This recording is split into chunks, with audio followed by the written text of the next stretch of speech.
Angelica, last week we talked about the celebrities we look like, and I realized that I figured it out. I cracked the code. I know who you look like. I don't know if you're going to like it. Who is it? Well, have you ever seen the movie Dazed and Confused? I have. It's been a while. I'm Well, already Googling. you look like this guy, Sean Andrews. Oh my God. What the hell? That's Pickford from Dazed and Confused. He's the guy who's going to host the party, and it gets busted because the kids start showing up, or the beer keg shows up too soon. I look so much like him. Yeah, it's This kind is of like that Seinfeld episode where he's dating himself. whoa. Yes, exactly that. That's you in the movie. He's hanging out with Mia Jovovich, and I read a book actually about the making of Point Break, and he was such an asshole on set that they actually cut his part in half. But anyway, I'm yes, dying. that's you. That's you. This is me. If you're listening to the podcast, the podcast version of this, and not watching the video version, Google Sean Andrews Dazed and Confused, standard spelling of everything, and you'll see exactly what I'm talking about. And we can tweet this That's out too. incredible. Weirdly, he also looks a little like Jerry Seinfeld. Oh yeah, I can see that just a little bit. Oh, I'm looking at other pictures of him right now. There you go. This could be my brother. This is incredible. Yeah, so we figured it out. We cracked the code. Good job, dude. Now you need to come up with one for me. I just you're Nick. You're just Nick. Yeah, I'm not nearly as derivative as you. Yes. I'm gonna share this picture because I'm a little blown away by how much I look like this dude right now. Welcome to the Film Swap Podcast, where we challenge each other to watch the movies that we've let slip through the cracks or purposely shoved into the cracks for whatever reason. I'm Nick Voll. And I'm Angelica Thornton, and this week we are talking about Point Break. On the coast of Southern California, you can only surf, party, and make love for so long before it's time to go to work. Rock and roll. 27 banks in 3 years. Anything to catch the perfect wave. I'm not a crook. Patrick Swayze, Fear causes hesitation. Hesitation will cause your worst fears to come true. Keanu Reeves, You think I joined the FBI to learn to surf? Point Break. Adios, amigo! Point Break came out in 1991. I did not see it in the theater. I wish I had. It starred Kathryn Bigelow and starred Patrick Swayze, Keanu Reeves, Lori Petty, and Gary Busey. And as we'll get into later, Angelica's cousin. The film's title refers to the surfing term point break, where a wave breaks as it hits a point of land jutting out from the coastline. Keanu Reeves is an undercover FBI agent named Johnny Utah, who is investigating a series of robberies. They narrow in on a group of surfers led by Patrick Swayze. They get close to one another and hijinks ensue. It is an incredibly rewatchable movie. And Angelica, I want to know why you had never seen this movie before. First of all, I had no idea this wasn't just a random surfer movie. I had no idea that this was like about crime. Where the hell have I been for 30 years? I did not know the plot at all. So I feel like I've just missed out on tons of references. I was just clueless. I'm not sure why I hadn't seen it until now. I'm not a huge action movie person, but I do love Keanu Reeves and I love Patrick Swayze. And this really made me miss him a lot. I don't know how I didn't watch this earlier or like even see portions of it. I'm sure it's on TV all the time. I have no idea. Well, I can say too, I didn't see it until well after it had come out, maybe 10 years at least after it had come out. I think I didn't really want to see it because it seemed like a dumb movie, but it's sneaky in its way of not being dumb. It's kind of a smart movie, but it's an action movie. It's not like a intellectual movie, but there's stuff going on there. Yeah. But I just rejected it because I thought it was going to be, just like an Arnold Schwarzenegger movie or Maybe something. that's why I did too subconsciously, and I just never bothered to go out of my way to watch it. So what did you think? Um, I don't know truly how I feel about this film. I've been thinking about it for days. Overall, I really liked it and I thought it was entertaining. Absurd, but entertaining. I liked it from the beginning for sure. If you're going to start a film with Angel on Earth, Keanu Reeves standing in the pouring rain, shooting at a target, you automatically get an A plus plus plus. I'm like the teacher in Christmas Story on the board, A plus plus plus plus plus. So I was hooked from the beginning. Also picked up my new favorite insult 4 minutes and 30 seconds into the film. Young, dumb, and full of cum. That You was never great. heard that movie? Oh, Nope. that's a famous line from this movie. I know. And I just have never picked up on it, or I've never heard it or paid attention to it. I was howling laughing. I really liked it. I thought it was good. Would I watch it 10 times? I think that's how many times you've watched it, you said? I mean, approximately. Maybe after the second, third, fourth time around, I'm really gonna like, I don't know, fall in love with the film. I don't know. I liked it though. I thought it was really good. I mean, that's good, right? I mean, I want you to like the movie. I think it's really rewatchable for a lot of reasons. One, I think the initial stuff is just, like you mentioned, it's kind of funny in a lot of parts, and I feel like it knows it's being funny, but it also kind of wants to be mystical and kind of deep, but it also has these ridiculous action cliches. I think that's one of the really clever things about it is that it uses those cliches to draw people in and then has something else to say also. Yes, I was thinking about this and I was watching the cinematography on the ocean and I thought, this is cheesy, but this movie has an undertow. I mean, really, it does. It really sucks you in like the ocean.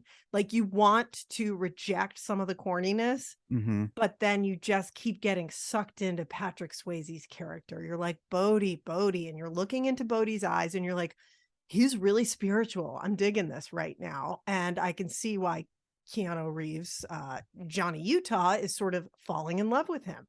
Yeah. And because he's not, I mean, he's a little bit full of it, but he believes in the garbage he's pumping, you know what I mean? And absolutely, he's buying it. Yeah, and it's not just, I mean, there is something to it as well. I mean, his outlook on life, there is something to it. It's just the sort of incongruous with crime and robbing people. Yeah, of course. I loved all the chases. I love the shootouts. I love the fights, the surfing, the skydiving, of course. And I thought all of the characters in the film were really likable. Well, I mean, Lori Petty to me is somewhat grating, but that's just kind of how she is. Really?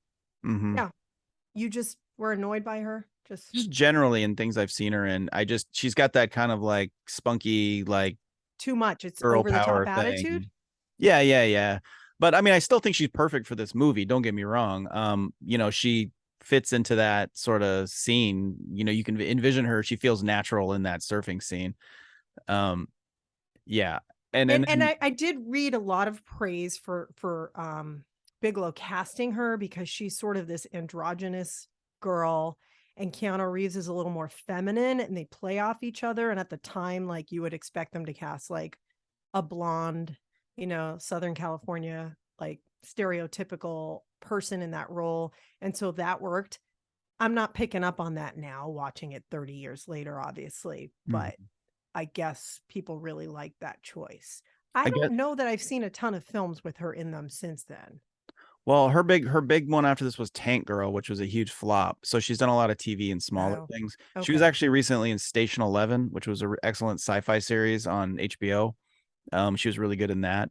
Actually, to your point about the masculine versus feminine, I actually read that the original script leaned even harder into that. And that the original character was listed as very masculine and the original Johnny Utah was listed as somewhat feminine, and that was intentional. And then I guess Kathryn Bigelow sort of amped that up.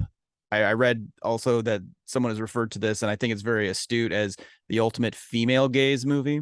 It's very much kind of from a woman's perspective in a lot of ways, and you can tell in the filmmaking. Yeah. Not just in like the leering at the handsome men, but also just it's more it's more of a sensitive movie. You know what I mean? It's Absolutely. I got that feeling through the whole thing. Absolutely. Um, I did read one review and I thought it was perfect. It said it's like being trapped in a soft drink commercial. And I thought that was true at times, and that's why I was like sort of rolling my eyes. But then it kept like pulling me back in. So I don't think it was too much. I would have liked to have seen more of that connection with Johnny Utah and Bodhi. Mhm. Um, Johnny loses his moral compass because he is so much like Bodhi, but I wanted more of that. Mhm. I wanted more of that bromance. Yeah. I mean, that was the most compelling part of the movie for sure. And that was a more believable romance than him and Tyler. Absolutely. Yeah. Not that it wasn't believable, but that's the one you were invested in, I guess, which is kind of an unusual plot line. I also thought it was interesting how there were cartoonish elements in the movie, but the most cartoonish elements were the FBI. Like the most over the top, just ridiculous, all FBI. It was almost funny to me because if you look at the FBI side of the movie versus the surfer side, they're two different movies, really. Yeah. You know, the surfer side is more naturalistic for the most part. All the FBI guys, all the actors, Gary Busey and John C. McGinley, are so over the top, like John C. ludicrous. McGinley was crazy over the top. Mm-hmm. Did he have a one line in the movie that was normal, like a normal delivery? No, no. His entire thing was playing the angry police, commander who yells at his subordinates, like such a cliche. And that's why I think it's so funny that how different, like I said, the FBI Mm-hmm. versus the surfer plotline were. And then Yeah, Gary and Gary, Busey's on there another were planet. times where Gary Busey would take it down a few notches, and it was good. I thought he was good in this. Mm-hmm. Um, I don't know why I almost just said Nick Nolte. Why do I mix these two up? Is it because they both had weird mugshots? Yeah, it's because they're both. I think it's because they're both blonde guys who are rough looking. Yeah, it's sort of like the Bill Paxton, Bill Pullman thing. Like I always think of the wrong name. But I thought Gary Busey was good. I, he was so over the top to me. I think if they had toned down those types of performances, the movie would have been a Yeah. little more effective overall. It just felt like two different movies at times. Yeah, when he's on the side of the road and he screams something about being in Nam, I was like, what is happening here? And then that combined with, listen, Keanu Reeves isn't the best actor, especially in 1991, and I love him and everything, but it was sort of just real flat. So Mhm. his, flat acting along with Gary Busey's psycho over the top delivery did seem so weird when you compare that to scenes with Patrick Swayze, Mhm. who I think delivered the perfect tone as Bodhi. Yeah, I think this is my favorite Patrick Swayze performance of all time. I mean, I've never seen Dirty Dancing, which we can get to in another episode, but compared to like other films I've seen him in, Ghost or Roadhouse, I mean, I love Roadhouse, but that's another story. But I think this is just like the perfect distillation of his acting, like Yeah. supreme quiet confidence. Yep. I did feel like this movie bordered, I think you kind of hinted a minute ago. It was like bordered on profound and spiritual, but it didn't quite get there. Mm-hmm. Because can it? I mean, ultimately it's sort of a silly movie that the whole plot is silly, so they can't go that far. I mean, Johnny Utah learns to surf in like 2 weeks. Yeah. Or something. I don't know. He's constantly doing dumb shit with Angelo Pappas, like somehow getting a raid approved based on just random hunches. Yeah. Never calling for backup and missing the bank takeover because they were getting meatball sandwiches. That's Angelo's fault. It Who is needs two Angelo's fault. We're sandwiches? like, this is so dumb. But I don't know. That also made the movie kind of enjoyable. Yeah, it's like the Mhm. comic relief almost. Like Gary Busey's absolutely the comic relief in this movie, and it does need some air taken out of it because you've got the over the top FBI folks, and then you've got this super earnest. There's no humor in the surfer community there. Otherwise, you've got some like 7 years in Tibet garbage going on. If you're Yeah, just gonna like focus on Bodhi and his quest, his anti-capitalist, quest to stick it to the man, I guess. And Keanu, to me, he meshes into the surfer group much better than he meshes into the FBI group. Like he's believable, and his flat acting isn't a big deal in the surfer group because he comes across as a surfer half the time anyway. Buying him as a cop is a lot harder. Yeah. Or even buying him as was it Ohio State? Was he a Buckeye? Right? Like Rose Bowl, Yeah. Quarterback. That didn't seem that believable to me either. Like he's just this straight, I want to follow the rules and be the best, da da da. And then I was like, no, he's a surfer who's going to smoke some weed with these guys and go to Australia for the summer there with them. And I believed that. And if you're watching the film when they go to Australia, it will look familiar to you because they didn't shoot it in Australia. Right. They shot it at Cannon Beach, Oregon. Yeah. At Indian Beach, right? Ecola State Park. Yeah, I think that's just north of Cannon Beach, though, right? Yeah, and I've got that's like my favorite Oregon beach. I started going there when I moved here, and we have a couple friends from Montana who come every summer and surf. So that's actually the only place I've ever been around a lot of surfers. Coincidentally, it's a beautiful beach. I didn't notice right away, and then my husband pointed out. He's like, "The beach," and I'm like, "Oh man, that's crazy." That scene. I mean, we'll get to that in a minute, but that scene was incredible. Yeah, and the that's cinematography was amazing. Just one of the best things about this movie is even if it didn't work for me as a movie, which it does, but even if it didn't, there are so many incredible individual scenes throughout this movie that I think it really is entertaining just from that standpoint. I mean, the Cannon Beach scene or the Australia scene, even the raid is just a riveting scene when he's got the lawnmower in his face and the DEA agent pissed off at the end, Tom Sizemore in a little cameo there. And there's just so many great scenes that I think even as a collection of scenes, this whole thing works. It's incredible how much they took on themselves as far as stunts. I guess they learned to surf in Kauai with some world-class surfers. Swayze, I guess, had surfed a couple of times, I read. Keanu Reeves had never surfed, which was surprising to me. And Lori Petty, who played Tyler, obviously, she hadn't surfed either. I guess Patrick Swayze cracked a couple ribs. Yeah. I'd read too that she had never been in the ocean at all. Wow. And he apparently did like 20 jumps for the skydiving scenes and was like super into just doing as much as possible by himself. And I think that really came across in the film. Yeah, like when he jumps from that airplane, there is no mistaking that it is him jumping from the airplane and that he's very excited and comfortable with it. Yeah, and there were certain shots of him on the surfboard that were beautifully shot. And you could tell that was Patrick Swayze. I mean, he looked like Patrick Swayze out there. And Patrick Swayze, I think, is like a classically trained dancer. And I'm like, there's no way that's anyone else. You could tell it was him. And I thought that was really great. Yeah. And what I like about Patrick Swayze being a classically trained dancer is that when he fights, he moves with such grace that he looks like a dancer who's fighting. You know, it's what like I mean? an SNL skit. Yeah. Like dance exactly. fighting. Dance fighting. Exactly. Yeah. He pirouettes into his like roundhouse kick.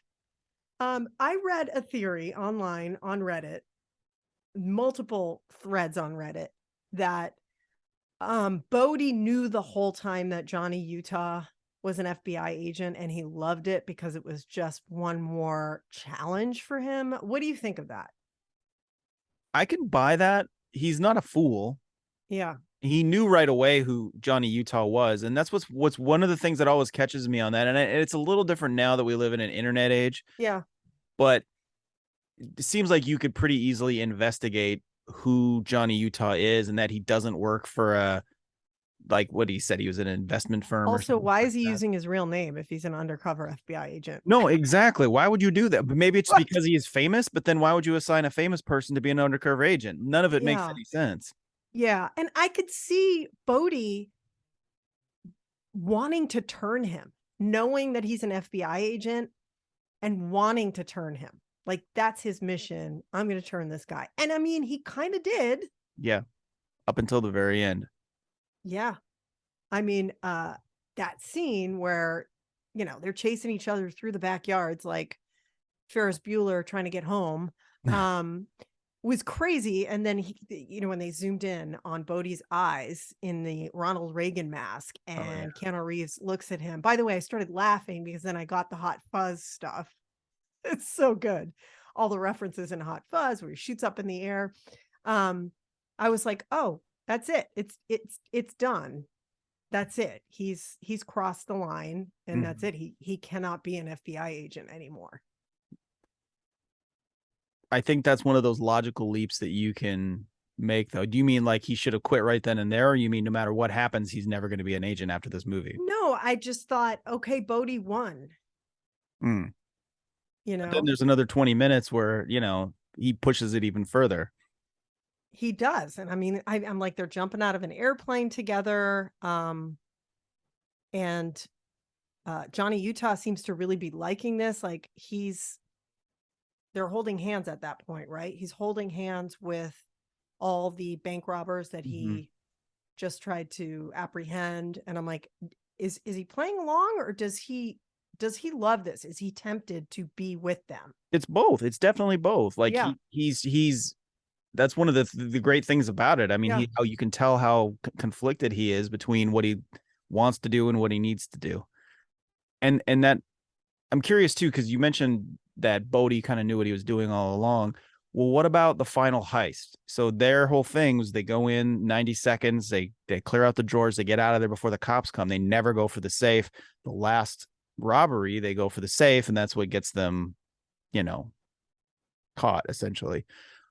Why would he do that? Why would he make that decision?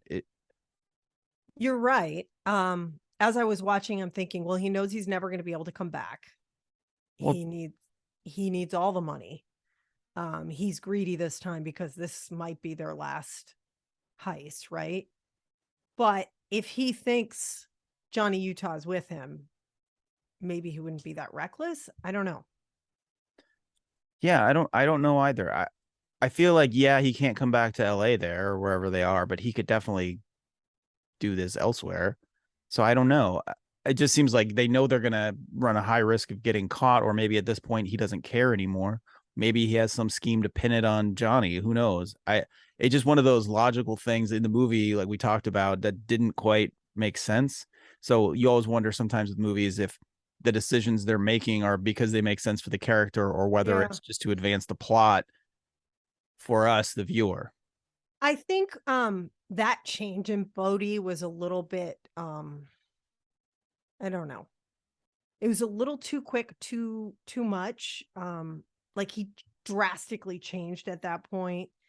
Like what happened to his spiritual side, where no one gets shot in any of the robberies, and then all of a sudden he's taking too many chances and he's barely holding his brother up as his brother's dying on the floor. That just didn't seem to sort of match his character up until that point in the movie. Well, I mean, does that tell us that he's been full of shit the whole time? Yeah, I know. I mean, he's in the desert in Mexico a couple scenes later, and hooting and howling as he gets away, and I'm like, that's not the Bodhi I knew 20 minutes ago. I mean, he would be so much more conflicted. So I don't know if he's full of shit the whole movie and that was his ultimate goal, or if it's just sort of the script and the plot needed to be massaged a little more. Or perhaps it's just like the title of the movie, Point Break. Maybe that is his breaking point. He's all of that, mystical mumbo jumbo sounds great until push comes to shove. Yeah.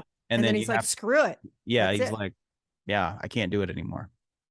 What a complete shit show as an FBI agent, like Johnny Utah, like pretty much everything they do from the raid to what happens in the bank. Everyone dies, like literally everyone dies. So how is he still an FBI agent when he shows up in Australia? Is what I want to know. Yeah, that's a good question. Because, John C. McGinley's yelling at him the whole time. Well, he kind of deserves to be yelled at the whole time. Yeah. He's going rogue the whole time. Yeah. But hey, he was right. Yeah. That's all that matters. He got results. You pencil pushers. You don't get it. I did really love the ending. I mean, I just thought it was great that that final surf was awesome. The way they shot it was great. The dialogue was good. I thought that was one of the best endings I've seen in that type of film. Mm-hmm. Yeah, the fatalism. Yeah. Bodhi knows he's screwed no matter what, so he's going to go out doing what he loves. And then I thought, what would I do? What would you do if you were Johnny Utah? And I mean, you'd been chasing this guy. I think it's supposed to be less than a year, right? Like, I mean, they've got longer hair and everything. They look a little different. What would you do if you're Johnny Utah? Do you let him go, or do you unlock the cuffs and let him go, or do you take him in? You let him go because no matter what happens, you have plausible deniability. He's going to die. That's what he wants. That ultimately justice is served, I guess, because he's not going to be robbing banks anymore. And I think as a FBI agent, you can say, yeah, we wrestled in the surf. Everyone watched us. He escaped. Yeah, I Yeah. agree. I think I would have done that too. And I know that Johnny Utah tosses his badge in the sand and then he goes and mourns Bodhi, who he's in love with. Mm-hmm. Really. Yeah. From a practical standpoint, my friend Ian and I were talking about this movie yesterday, and imagine shooting this film at Cannon Beach, the Oregon coast. It's cold and gray, and they're splashing around the surf, just freezing their asses off for how long it takes to shoot a scene. Just imagine how miserable that day of shooting must have been. I couldn't do it. That's acting right there. That's Yeah, some and they were nipple really cut, great. nipple cutting or glass cutting nipples after that one. It's just like ice cold. Yeah, it was so good. Patrick Swayze, oh, what a gem of a person. He was really great in this. Yeah, he was. And I think, like I say, it's one of his Mount Rushmore performances. And I would say the same of Keanu Reeves, too. Yeah. He wasn't the best in it, but he was great in it. He was perfect for it for the most part. I read that they had some other choices for this role, including Charlie Sheen, which wouldn't have made any sense. The funniest one to me was Matthew Broderick. Yeah, I saw that. Apparently this was like close to production in 86. Oh, Right. So the Matthew Broderick thing makes sense, right? If it's right after. 1986. But with Ridley Scott Yeah. directing. And they considered Matthew Broderick, Johnny Depp, Val Kilmer, and Charlie Sheen. I can see the middle two. I can see Depp or Kilmer doing it. They both bring the intensity that the character, but Matthew Broderick. yeah. And Charlie Sheen, I mean, you forget that he was a dramatic actor in the 80s. I mean, you think of him from all of his comedies and his sitcoms in the 90s, but I guess, he was in Platoon. He could probably pull it off, and Wall Street. Yeah, so they made it 4 years later. And the producers, James Cameron was married to Kathryn Bigelow at the time, who had just finished Blue Steel and was looking for her next project. James Cameron has said that he did a considerable amount of writing with Bigelow to get a better plot flow from the original that was pitched in 86, I guess. Well, and I can tell you where those cornier aspects came from. They came from James Cameron, because if you look at his other films, you're right. It's just in keeping with the way he writes. James Cameron is a gifted filmmaker. He is, but he's a bad writer, or he has great ideas that I don't think he executes the way that a better writer would. You know what I mean? So I feel like that's where that came from. And I feel like it's kind of an indictment on Hollywood that Kathryn Bigelow made this movie. She made Blue Steel, which was pretty good.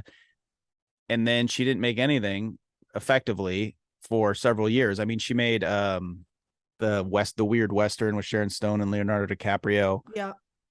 Whose name is escaping me, but just how marginalized she was until she made The Hurt Locker. And she's such a gifted director. It's incredible to me that she was sort of, I mean, it's not when you know the history of Hollywood, but it's crazy to me.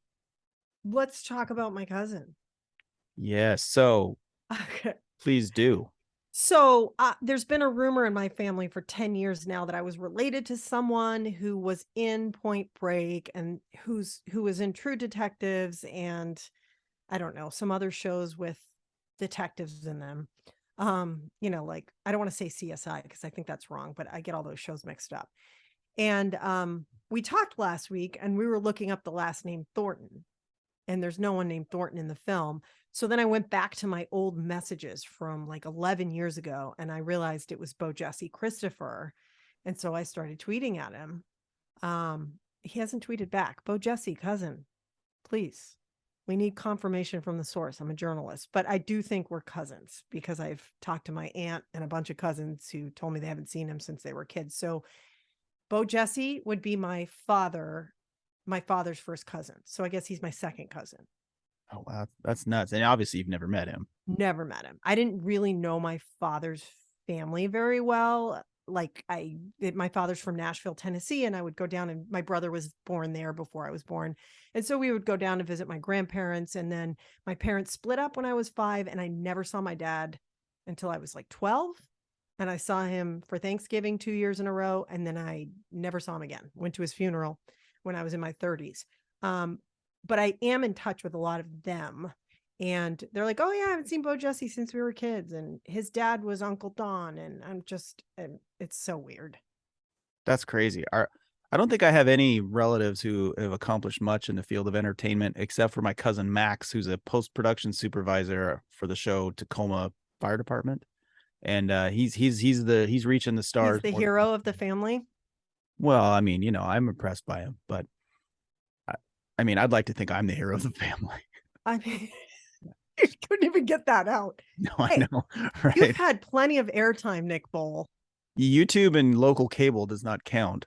But Okay. Yeah. So I'm still waiting to hear back. I tweeted at Bo Jesse. I'm really getting creepy here. I sent him an Instagram message. I sent him an email.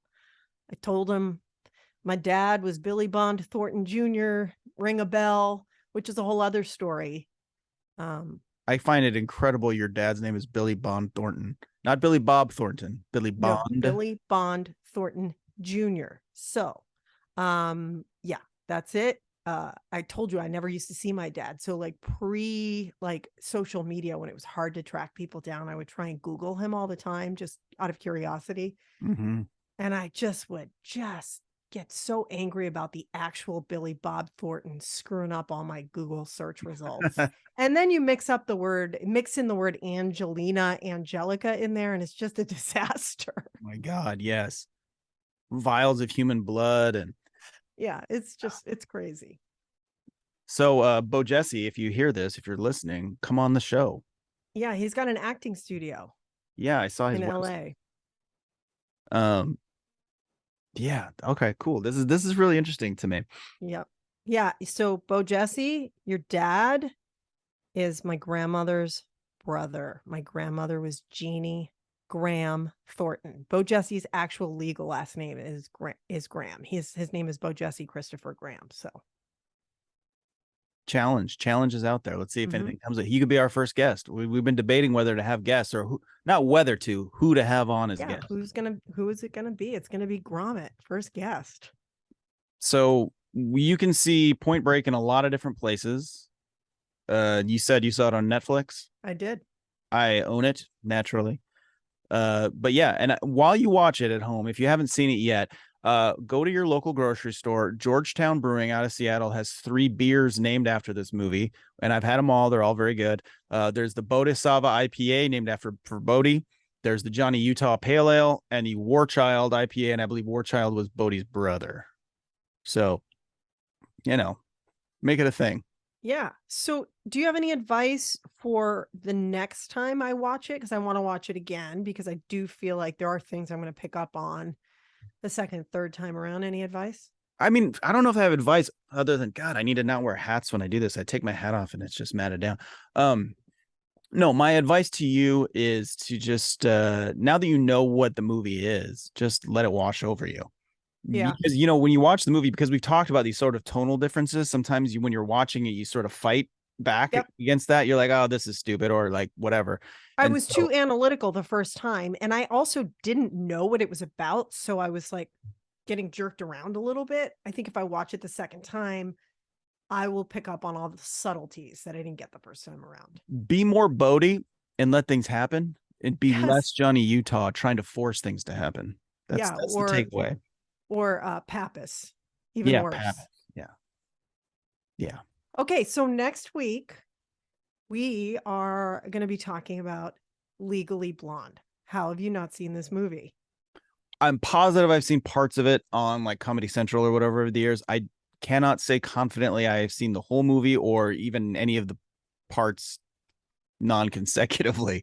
You know what I mean? So I'm excited to see it. I feel like it's a movie I've avoided because it just doesn't seem like a movie I would like, or at least young me would have liked. But I think as an adult, I've become more open-minded to like these kinds of comedies. You love romantic comedies, I do.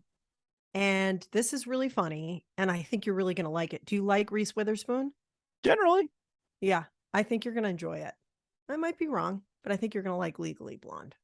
Good. And it's one I've seen on the queue, in the past and thought, well, maybe tonight, and then I haven't. So I'm kind of glad that you're kind of forcing my hand here, and it'll be a nice Saturday night drinking movie to watch.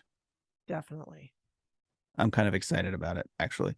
And I have some ideas coming forward. We've talked a little bit about Christmas movies for the holiday season.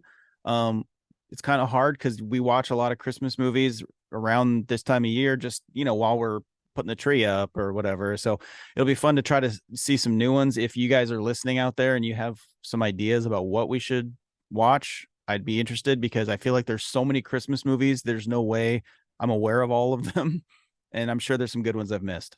Yeah, and there's like 5 really popular ones that are on repeat all the time. Christmas Story, Christmas Vacation, Elf.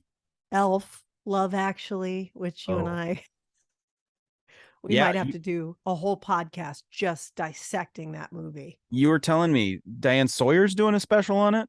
She's doing a whole 20-year anniversary of Love Actually, and they've been heavily promoting it, and I just scream when it comes on. When does that air? I think it airs tonight. Oh my goodness. Now's the time. We need to get on that. Capitalize. Yeah, I think I would love to break down that movie. Yeah, I it's going to think that'll be be a ton of fun. the hate watching session of 2022. Yeah, we talked about this in another podcast. We were already breaking format so many times here, but watching a movie we've both seen and we both hate to talk trash about is going to be so much fun. Yeah, if there's one special exception, we'll make it for this film for sure. Okay. So next week, Legally Blonde, we'll do some Christmas movies coming up. We hope to start having guests on here pretty soon, once we kind of straighten all that out. So I'm kind of excited about where we're going here into December. All right. Vaya con Dios, Nick. Is that something they said in the movie? Yeah, it's the last thing that Johnny Utah says before he goes into the ocean. God, I should know that. I've seen this movie 10 times. Film Swap is produced and hosted by Angelica, Thornton, and Nick Voll.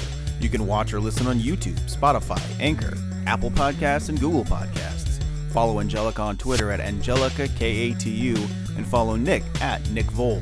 Share your thoughts on the films we discussed there, and we might just read them on the show. Music by John Michael Farley and Nick Voll.